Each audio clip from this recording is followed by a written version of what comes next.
Hey everyone, it's Melinda with Tailored and Teal. I am a part-time online reseller who goes to thrift stores, estate sales, yard sales, sources online to sell things on Poshmark, Mercari, eBay, and Facebook Marketplace. Today we're going over what sold on those platforms from March 1st through March 15th of 2022.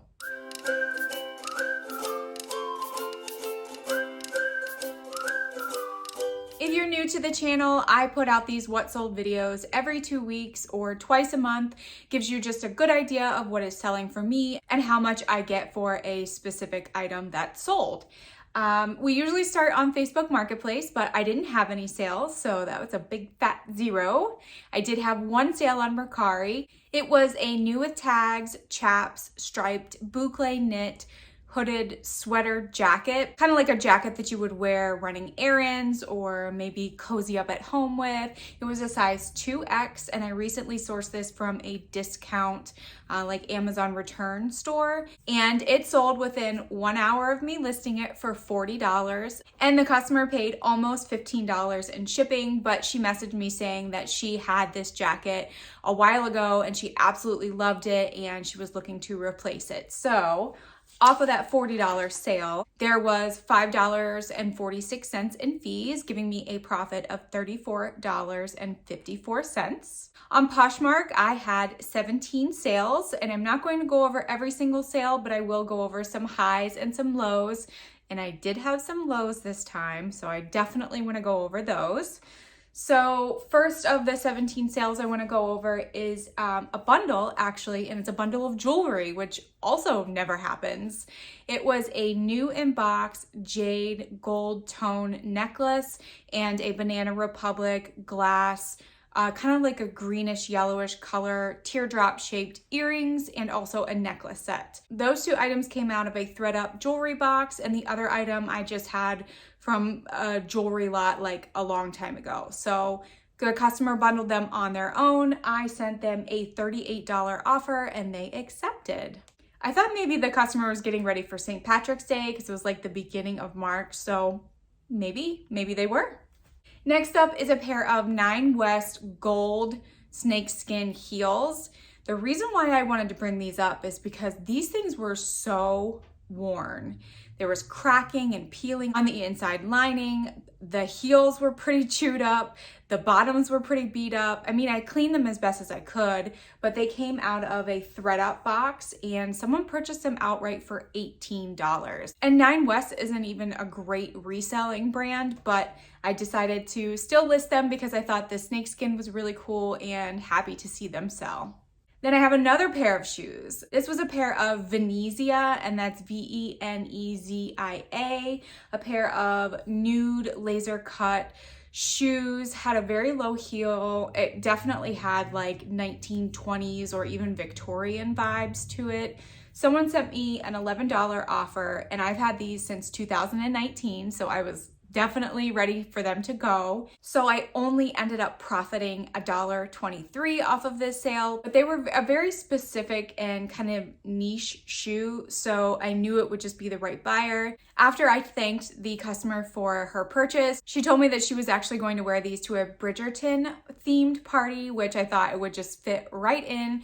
But unfortunately, when she received them and tried them on, one of the heels kind of just disintegrated, which I definitely checked them before they left my house, but I think due to the age of the shoes, and I think they were already vintage to begin with, the heels just kind of dry rotted. So she did give me 3 stars, I think. I reached out to her and let her know if she wanted her money back to open up a case, and I'd be happy to have Poshmark refund her. But she said that she was going to figure it out with her husband on how to wear them to the party since she was only going to be wearing them once. She didn't really feel like getting a refund would be right. I absolutely love honest sellers and I love honest buyers. So I hope that she's able to at least enjoy them to her party that she wanted to wear them to.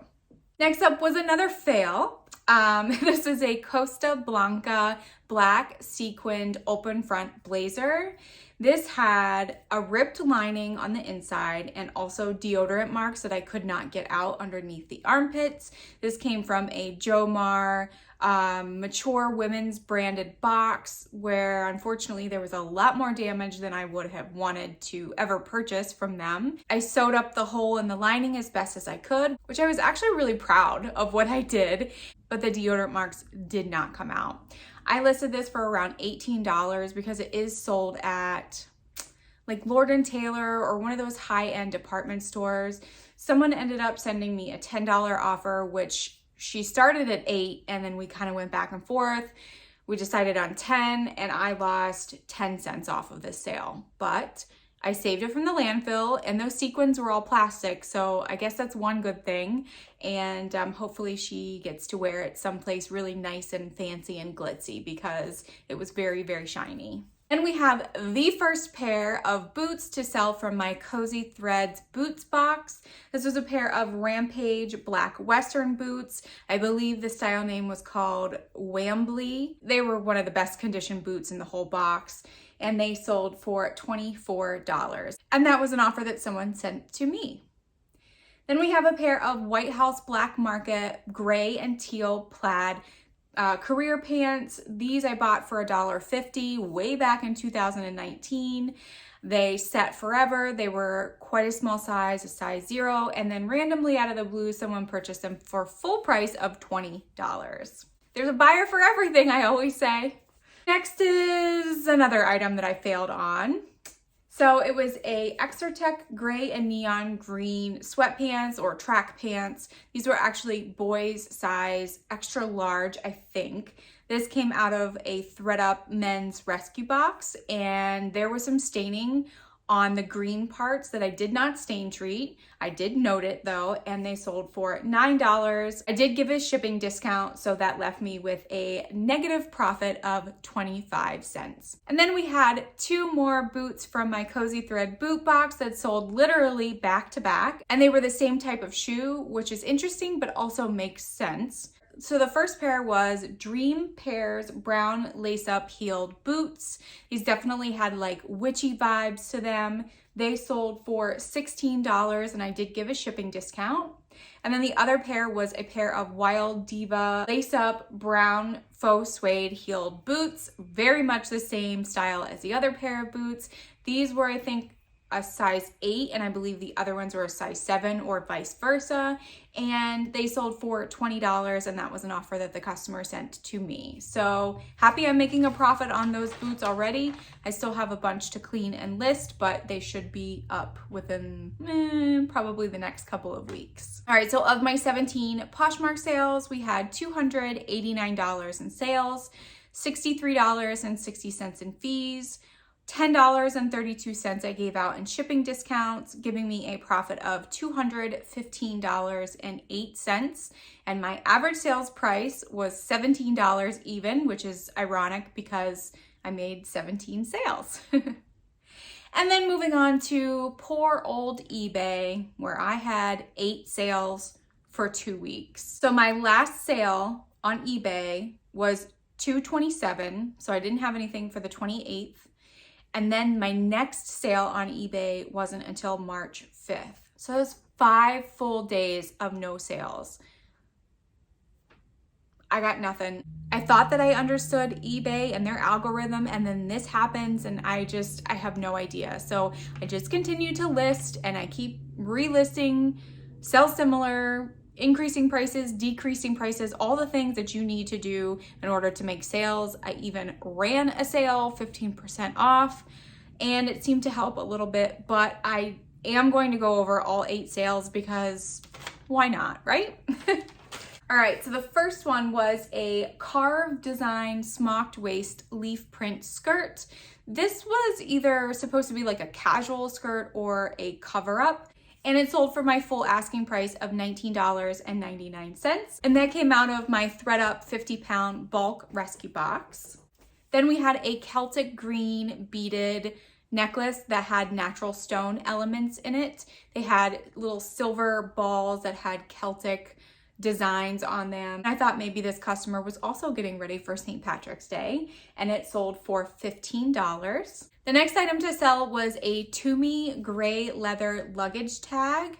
This actually came out of a ThredUp handbag lot inside of a Tumi bag, which you have not seen that video yet. It will be coming out next after this video. So within that box, I got a Tumi bag, and in it had all of these extra things. So I decided to look up those items individually, and they were actually selling pretty well and pretty often. So the first item I took out and sold separately was a Tumi leather gray luggage tag. This sold within a few days of me listing it for full asking price of $19.99.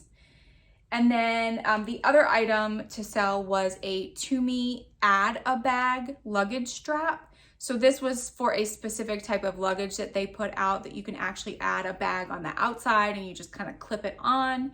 It sold for $15, and that was an offer that I sent to the customer. I think I originally had it listed for $19.99 like the other one. Totally happy to make a profit on random items that I find in a purse. Then we had a pair of vintage clip-on earrings. These were in like a crescent shape, so a little curve. And they had Aurora Borealis. It's so hard for me to say. Rhinestones on them, so they were really shiny and glitzy, and they sold for $11. Then we had a lot of vintage Tupperware stuff that my grandmother collected. She was really big into Tupperware, went to all the conferences. This was like back in the 50s and 60s, and she had a lot of small trinkets and tchotchkes. I listed them as a lot. I originally put them up on auction and they didn't sell. I sent someone an offer of $10 and they accepted. Then we have a pair of shoes that sold at least 3 other times on eBay, and no one ever paid for them. So I was a little apprehensive when someone sent me an offer, but it was a pair of Tory Burch blue suede two-tone heels. These were like a 4-inch heel. They were pretty high. Someone sent me an offer for $40. I accepted, and thankfully they did pay. And these came out of a ThredUp rescue box. And then the last sale I want to go over, which I was talking about things that I found in purses. Well, this was also another thing that I found in another purse within that lot. It was a silver tone cha-cha bracelet, and I say cha-cha because when you shook it, it made noise. Had little mini silver balls on it. It was marked 925, but it did not test for sterling silver, so I did note that. And it sold for $5. So even after shipping and my fees and everything, I still made a profit of $4.87 on something that was just laying in a purse. So I will take it. All right, so of my 8 eBay sales, it's so sad, 8 sales, $135.98. I made a shipping profit of $14.46 because what I charge the customer is a little bit more than what I actually pay through eBay. Fees were $34.15, giving me a profit of $116.29 and another average sales price of $17. Maybe I should go play those numbers, 17.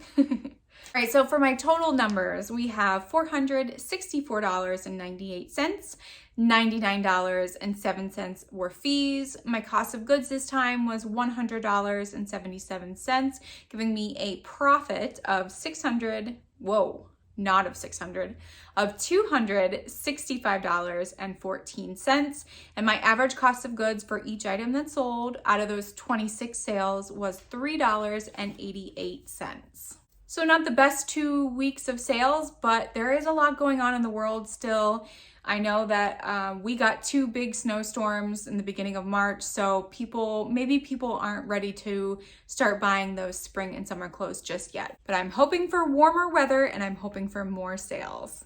Thank you for tuning into this video. If you wouldn't mind giving it a thumbs up before you leave, I would greatly appreciate it. And if you're not subscribed, feel free to hit that subscribe button. We would love to have you here. And as always, I'll see you in the next video.